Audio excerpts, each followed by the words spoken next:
Paz do Senhor, igreja. Boa noite a todos aí. Não sei se já está de noite aí. Aqui tá anoitecendo bem mais tarde. 9 horas da noite aqui ainda tem sol. Para quem não me conhece, meu nome é Marcos Aranda e eu participava do culto jovem daí da IBM, perdão. IBR é a minha igreja aqui atualmente, a IBR é a Igreja Batista Renovada. E há 2 semanas atrás, o nosso querido tio, meu tio de consideração, um amigão meu, me pediu para eu ministrar uma palavra para vocês. E eu tenho uma história para contar para vocês, uma história bíblica, que eu acho que é muito interessante, que a gente poderia tirar muito proveito dessa história. E eu fiz umas anotações aqui no meu próprio telemóvel, ou no meu computador, né, no meu portátil. Eu vou falar por tópicos, para que a gente venha entender o conteúdo da história e o que de proveito a gente pode tirar dessa história, tá bem? Samaria era uma cidade que ficava entre a Judéia e a Galileia. Naquele tempo, o rei da Síria queria invadir Samaria para tomar a cidade, no qual era o local onde o rei de Israel da época habitava. Como Samaria era cercada por vários muros bem altos, era muito difícil a invasão na cidade. Então o rei da Síria, chamado Ben-Hadad, decidiu cercar Samaria a fim de que o rei de Israel se rendesse. Aquele cerco naquela época durou tanto tempo que uma grande fome se instalou na cidade. Vamos ver o que a Bíblia nos conta sobre esse fato. Abra sua Bíblia aí, por favor, comigo. Ou, se você não tiver uma Bíblia, ligue sua Bíblia no telemóvel, no seu celular, para que a gente venha entender um pouco mais do contexto dessa história. No livro de 2 Reis, capítulo 6, versículos do 24 ao 29. Algum tempo depois, Ben-Hadad, rei da Síria, mobilizou todo o seu exército e cercou Samaria. O cerco durou tanto e causou tamanha fome que uma cabeça de jumento chegou a valer 80 peças de prata, e uma caneca de esterco de pomba 5 peças de prata. Um dia, quando o rei de Israel inspecionava os muros da cidade, uma mulher gritou para ele: "Socorro, rei! Socorro, majestade!" O rei respondeu: "Se o senhor não a socorrer, como poderei ajudá-la? Acaso há trigo na eira ou vinho no tanque de prensar uvas?" Contudo, ele respondeu: "Qual é o problema?" Ela respondeu: "Esta mulher me disse: vamos comer o seu filho hoje e amanhã comeremos o meu." Imaginem só, a fome era tão grande que 2 mulheres estavam vendo quem comia o filho da outra. Olha que loucura. "Então cozinhamos o meu filho", ou seja, uma chegou a matar o filho, né? "Cozinhamos o meu filho e comemos. No dia seguinte eu disse a ela que era a vez de comermos o seu filho, mas ela o havia escondido." Naquele tempo, se a gente vê, a fome era tão grande que a gente conseguiu ler aqui, que a gente leu aqui, que uma cabeça de jegue valeria 80 peças de prata, que em hebraico, peças de prata quer dizer 80 ciclos, ou seja, era vendido por 80 ciclos, e uma caneca de esterco de pomba por 5 peças de prata. Atualmente, nos dias de hoje, um peso, ou seja, um ciclo, né, na verdade, um ciclo equivale a 14,4 gramas de prata. Se a gente fizer um pequeno cálculo para ter aproximadamente um valor de quanto valeria uma cabeça de jumento atualmente, vejam bem qual seria o valor. Se a gente pegar 80 ciclos, chegaríamos aproximadamente a um valor de R$ 3.283,20. Uma cabeça de jumento. Imagine, naquela época valia isso, R$ 3.283,20. E 5 ciclos, ou seja, a caneca do esterco de pombo, valeria R$ 205,20. Então vejamos que era tão grande a fome no momento, no local, que 2 mulheres chegaram a brigar, porque ambas comeram um filho da outra, né? E quando era para uma delas dar o seu filho, a mulher descumpriu o acordo e não cumpriu com o que elas tinham planejado, né? Ou seja, para saciar a fome.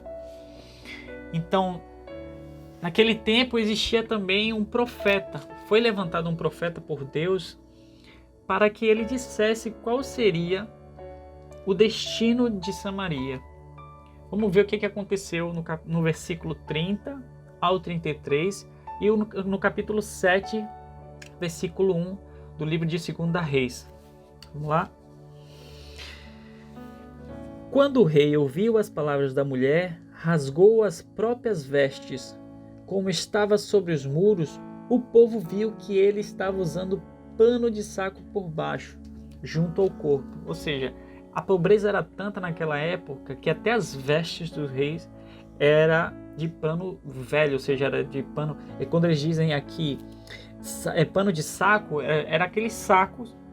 Era aquele saco que a gente coloca trigo, que a gente colocava as cevadas. Agora imagine, se um rei utilizava uma roupa daquela de má qualidade, imagine o resto do povo que morava na cidade, né?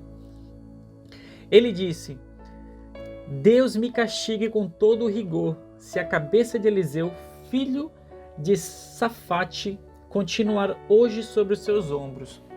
Ora, Eliseu estava sentado em sua casa, reunido com as autoridades de Israel. O rei havia mandado um mensageiro à sua frente, mas antes que ele chegasse, Eliseu disse às autoridades: Aquele assassino mandou alguém para cortar minha cabeça? Quando o mensageiro chegar, fechem a porta e mantenham-a trancada. Vocês não estão ouvindo os passos de seu senhor que vem atrás dele? Enquanto ainda lhes falava, o mensageiro chegou na mesma hora. Na mesma hora, o rei disse: Esta desgraça vem do Senhor. Misericórdia, imagina. Ele bradejou que a desgraça que estava acontecendo na cidade vinha do Senhor. Porque devo ainda ter esperança no Senhor? Ou seja, muitas vezes a gente duvida, né? A gente acredita que porque está acontecendo alguma coisa ruim na nossa vida, o culpado dessa coisa ruim é Deus. Mas vejam só o que Eliseu, o profeta da época, falou para o rei. Ouçam a palavra do Senhor. Assim diz o Senhor: amanhã, por volta desta mesma hora, na porta de Samaria, tanto uma medida de farinha quanto 2 medidas de cevada serão vendidas por uma peça de prata. Se pararmos para pensar nos dias atuais, podemos ver que também estamos cercados igual à cidade de Samaria. Faço uma pergunta para vocês. Quais são as coisas que nos cercam, que de maneira que vem a abalar a nossa fonte de alimento? Nós, como os cristãos, temos como fonte o alimento, não só o alimento carnal, né, o pão, mas também toda a palavra que procede da boca de Deus. Mateus 4, versículo 4. Se refletirmos um pouco, podemos perceber que o rei da Síria, nos nossos dias atuais, pode se caracterizar de várias maneiras. Talvez hoje o seu ou o meu rei da Síria seja um medo do coronavírus que hoje nos cerca, esperando uma brecha para invadir a nossa cidade, o nosso corpo. Talvez o seu rei da Síria seja o perigo do dia a dia, o medo dos assaltos, dos furtos, dos roubos, de ladrões que esperam atentamente por um pequeno vacilo para roubar os nossos pertences. Talvez seja aquelas manifestações políticas com um altíssimo teor de violência, tal como se instalou lá nas ruas dos Estados Unidos, ou até mesmo os próprios políticos que fazem seus discursos de supremacia, né, na ética dos seus conceitos, ou seja, e aqui eu me refiro também às pessoas que nos cercam com as suas ideologias fanáticas por partido político, que aqui a gente não vale nem a pena a gente falar sobre política, ou seja, como está o Brasil e quem está governando. Eu acredito que nem vale a pena a gente discutir ou perder o nosso tempo com isso, porque acredito que a palavra de Deus nesse momento é muito mais importante. Mediante isso tudo, ficamos focados apenas com o cerco de nossos inimigos e muitas vezes nos trancamos em casa, em nossas casas, e preferimos pagamos muito caro por uma cabeça de jumento ou uma caneca de esterco de pomba. E aqui eu quero me referir às nossas obras da carne, que não alimentam o nosso espírito. Vamos ver o que a Bíblia diz, o que a Bíblia nos fala sobre essas obras da carne. Em Gálatas 5,19, a gente tem uma resposta sobre isso. O que ela nos diz? Ora, as obras das carnes são manifestas: imoralidade sexual, impurezas, libertinagens. Ou seja, nos alimentamos de tudo o que é impuro, em vez de recorrermos à nossa principal fonte de alimento, a palavra de Deus, nosso Pai. Essa palavra aqui, que a gente pode simplesmente a qualquer momento pegar e ler e nos alimentar. Mas muitas das vezes esquecemos, colocamos de lado e preferimos alimentar a nossa casa, a nossa carne, né? Então, vamos ver o que a Bíblia nos fala, o que a Bíblia nos vai falar no capítulo 7, do versículo 3 ao 4 de 2 Reis. Havia 4 leprosos, junto à porta da cidade. Eles disseram uns aos outros: por que ficar aqui esperando a morte? Se resolvemos entrar na cidade, morreremos de fome. Mas se ficarmos aqui, também morreremos de fome. Vamos, pois, ao acampamento dos arameus, para nos render. Se eles nos pouparem, viveremos, e se nos matarem, morreremos. Irmãos, o que eu vejo nesta palavra é o seguinte: o que essa palavra toca no meu coração é que, ainda que a gente seja pecadores, ainda que a gente venha ao ponto de sentirmos humilhados, ainda que venha a ser como aqueles leprosos na porta de uma cidade esperando pela morte, ou isolados do convívio social, temos que tomar uma atitude. Pois se pensarmos como aqueles leprosos lá, onde disseram uns aos outros: se ficarmos aqui, morremos de fome, e se formos até os nossos inimigos e nos pouparem, viveremos, e se nos matarem, morreremos. Ou seja, se não permanecermos como as vítimas de nós mesmos, reclamando como, por exemplo, ninguém gosta de mim, ou nada na minha vida dá certo, na minha vida tudo dá errado, na minha vida não tenho mais condições de viver, eu não aguento mais esse trabalho. Ou seja, irmãos, eu tenho uma boa notícia. Se a gente não permanecer nessa maneira, eu tenho uma boa notícia para vocês. Vamos ver o que a Bíblia nos fala quando tomamos atitudes igual aqueles leprosos lá.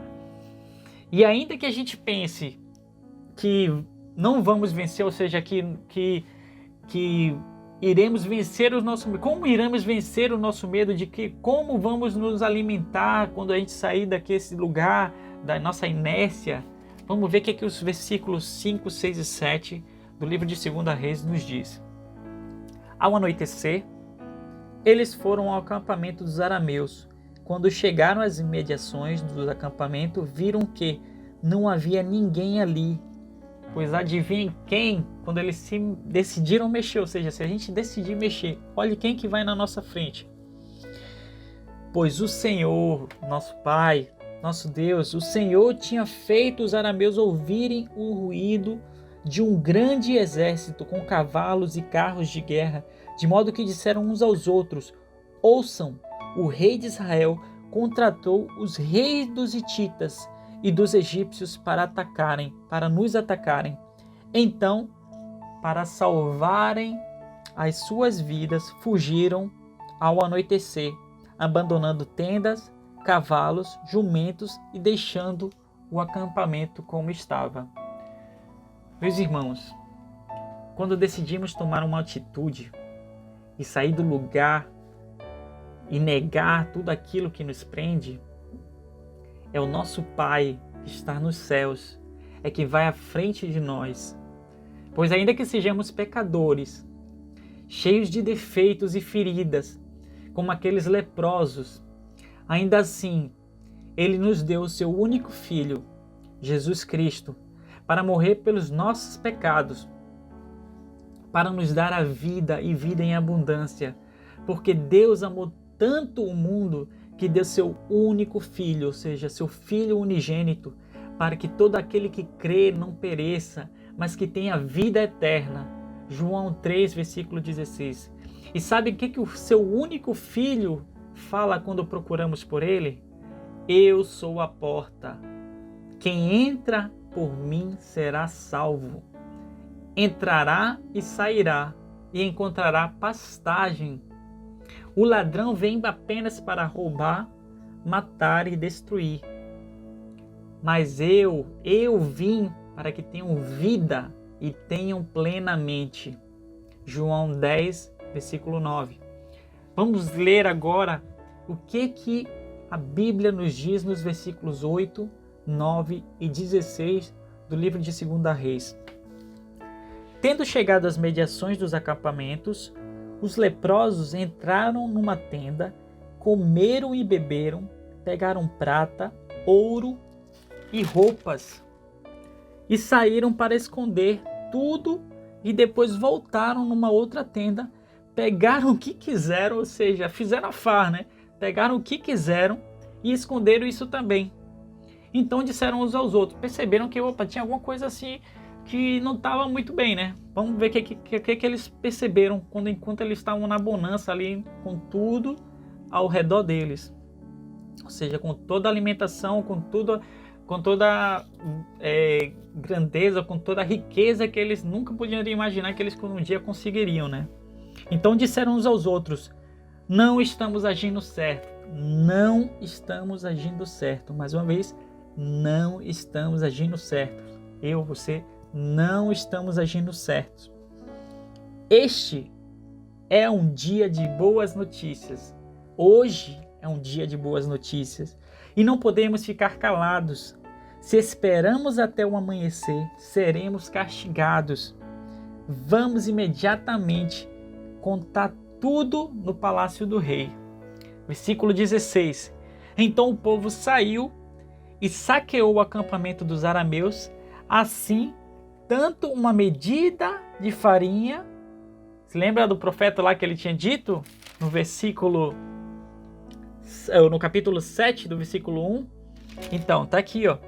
Então o povo saiu, saqueou o acampamento dos arameus, assim tanto como uma medida de farinha, como 2 cevadas passaram a ser vendidas por apenas uma peça de prata, conforme o Senhor tinha dito. Meus irmãos, hoje é um dia de boas notícias, pois nós lembramos mais uma vez da grandeza do nosso Pai, que é sempre por nós. Gostaria de pedir nesse momento que vocês fechassem os seus olhos por um instante, onde quer que estejam. Coloque a mão no coração e vamos orar para que venhamos a chegar, quando chegar a bonança nas nossas vidas, a gente venha partilhar, a gente venha ter a humildade de partilhar com nossos irmãos, assim como aqueles leprosos tiveram a humildade de lembrar da cidade de Samaria. E para que a palavra do Pai, nosso Senhor Jesus Cristo, nosso Deus, seja sempre o nosso alimento. Amém? Pai, te damos graças, Senhor, e te pedimos que a gente venha, Senhor, cada dia mais reconhecer que somos falhos, que somos pecadores, Pai. Ó, Pai, viemos te pedir, Senhor, e viemos te engrandecer, Pai, porque somente de Ti vem um alimento, Senhor. Pedimos para que o Senhor, Pai, ó Jesus Cristo, Nos venha ensinar a agir de maneira correta, Pai.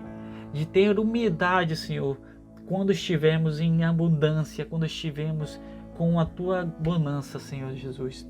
Pedimos para que abençoe aos nossos irmãos, Pai. E em nome de Jesus Cristo, que todas as nossas vitórias venham perante a Tua palavra. Amém. Amém. Espero que vocês tenham curtido esse momento comigo e já estou ansioso, apesar da Bíblia falar que não andeis ansioso, mas eu acredito que quando se trata da palavra de Deus, não existe nada melhor, não existe alimento melhor de a gente desfrutar. Espero que vocês tenham gostado e até a próxima. Valeu, fiquem com Deus. Tchau, tchau.